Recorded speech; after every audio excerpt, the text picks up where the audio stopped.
The essence of all this is, first thing is to understand the nature of how existence is happening. Either you can look at this, or you can look at the atom, or you can look at the universe. If you want to look at the universe, it is complex, it is difficult because you don't have a gallery seat, you know. There is no… it is not like a stadium, you can sit somewhere and watch the whole universe. Very difficult, you can only see it in pieces. If you want to watch an atom, nobody has seen an atom, do you know this? Do you know this? Even in a super electron microscope, you can't see an atom. We have observed its activity, but we have never seen an atom as such. But we have broken it. We are capable of breaking things that even we cannot see. That's our… we are very proud of this these days. We can break anything. We can make it or not is a questionable thing, but we can break anything we want. Even if we cannot see it, we can break it. Now, what you see and what you do not see itself is a very dicey thing in the sense, what is it that you can see? Right now, can you see my hand? Yes. You can see my hand only because my hand stops light. If my hand did not stop this light, if it allowed light to pass through, you wouldn't see this hand, yes? Or in other words, right now your visual apparatus can see only those things which stop light. Anything that allows light through, you cannot see it. You cannot see light itself, first of all. Can you see the light that is here? No, only whatever stops light, you can see it. What does not stop light, you cannot see it. Very bad, isn't it? You must be able to see all those things which allow light to pass through, because they are important things. But right now your visual apparatus are trained to see or capable of seeing only that which stops light. So the whole process of seeing life the way it is means, first of all, evolving an eye, a thoughtless eye, an eye which is free of thought. When I say free of thought, it is free from the taint of memory. Right now, these two eyes are heavily loaded with memory.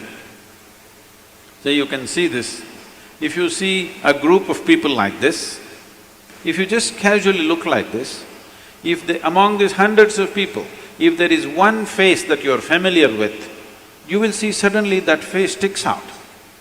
Have you noticed this? Have you noticed this? You're going in a street, there are 100 people standing there. Your friend is among that. If you look here, just this friend's face is more clear than the rest of the faces, because this eye works with memory. The more memory you have, the better it sees. No memory, it cannot see. Memory means an accumulated past. Memory means information. Memory means that which does not exist but acts out as if it does. Memories are more real than reality, isn't it so? Yes or no? So I want you to understand, everything in your life is run by memory, not just your computer stick. Everything in your life. When I say memory, not just what you carry here, your very body is a body of memory. Why, if you eat a banana, it becomes a masculine body, and if she eats a banana, it becomes a feminine body, is simply because of the memory that it contains, isn't it? The information that is stored in this body and that body is different. Same banana, it becomes a man, same banana, it becomes a woman. Yes or no? Huh? Are you eating different types of bananas? Same thing, same food if you eat, it is becoming one way. In one person it is becoming dark skin, in another person it's becoming fair skin. How? The memory that you carry. Do you remember your great-great-great-great-great-grandfather? You don't. But his nose is sitting on your face. Your body remembers, isn't it? You may not have no idea who it was, but your body remembers even today. 1,000,000 years ago, how your forefathers were, still it remembers, isn't it? So what you call as my body is just a body of memory. And eyes are loaded with memory. Eye which is loaded with memory, an eye which is corrupted with memory, cannot see anything the way it is. It will only see things as it is convenient because the software is working from inside. It will not allow you to see anything the way it is.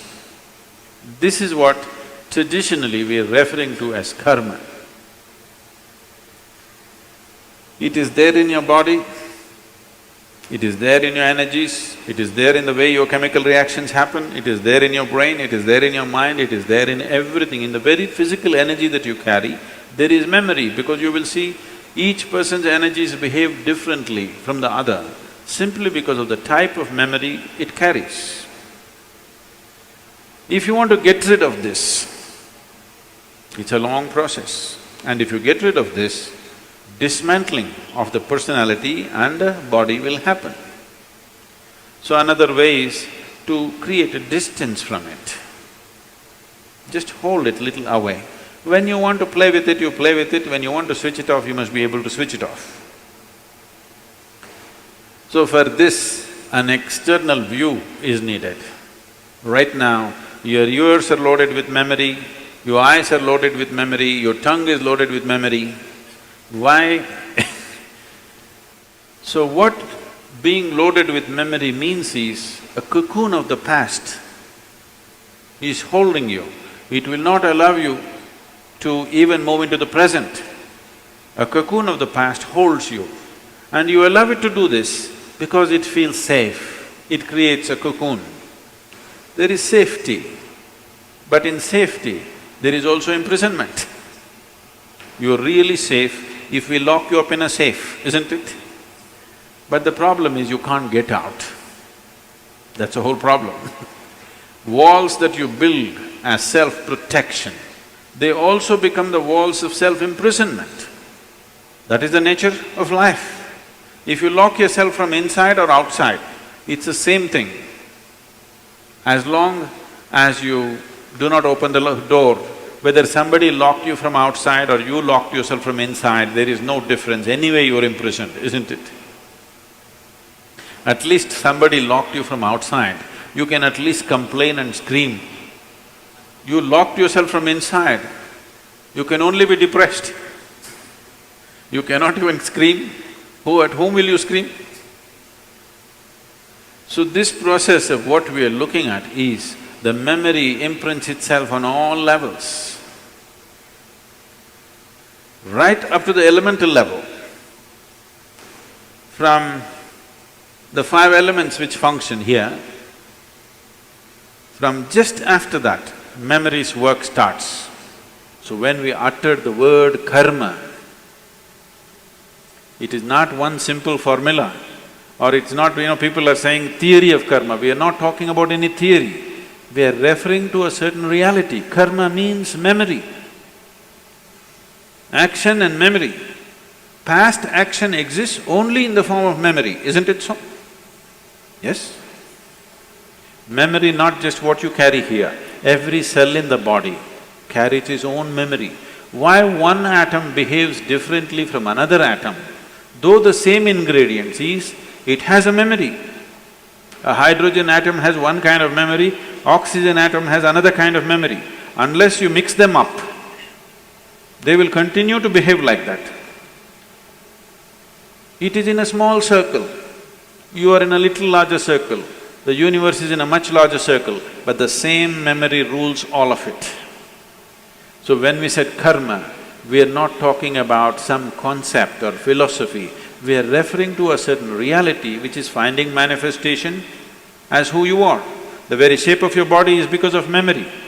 If a bird eats a mango, it becomes a bird. If a worm eats a mango, it becomes a worm. If you eat a mango, you become a human being. Same mango, how many things it's doing, depending upon what kind of memory it carries, isn't it? What you call as a seed, but essentially, if you… in the same soil, if you plant an apple seed and a mango seed, this will only produce apples, this will only produce mangoes, because seed is a certain amount of memory, isn't it? Whether it is a seed of a plant or your father's seed which entered your mother's womb, it is just memory and memory and memory, isn't it so? This is karma, and this goes right back, right up to the elemental level. Everything is memory. Only the pure element is free from memory.